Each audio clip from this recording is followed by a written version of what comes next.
ام حسبتم ان تدخلوا الجنۃ ولما یأتکم مثل الذین خلو من قبلکم، اے ایمان والو تم کیا سمجھتے ہو کہ جنت ایسے ہی مل جائے گی بلا کسی مشقت کے، بلا کسی تکلیف کے؟ ظاہر ہے آپ کو فتنوں میں ڈالا جائے گا، آپ کو حالات میں ڈالا جائے گا، آپ کو پریشانیوں میں ڈالا جائے گا۔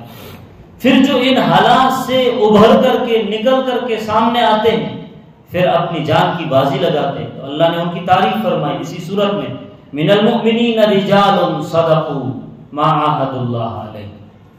ایمان والوں میں کچھ ایسے مرد رہتے ہیں، من المؤمنین رجال، ایمان والوں میں کچھ ایسے مرد رہتے ہیں جو اللہ سے جو عہد کیا ہے، ایگریمنٹ کیا ہے، اس کو نبھاتے ہیں۔ فمنہم من قضی نحبہ، اس میں سے کچھ لوگ جان کے نذرانے پیش کر دیتے ہیں، ومنہم من ینتظر، کچھ ایسے ہیں جو انتظار میں بیٹھے ہیں کہ کب موقع ملے اور کب جو ہے اللہ سے جو ہے عہد کیا ہے اس کو نبھایا جائے۔ وما بدلوا تبدیلا، اور ان کے ارادے میں کوئی تبدیلی بھی نہیں آئی۔ لیجزی اللہ الصادقین بصدقہم، اللہ یہ چاہتا ہے کہ ان کے ایگریمنٹ میں یہ لوگ جو سچے اور کھرے اترے، اللہ ان کو بہترین بدلہ دے۔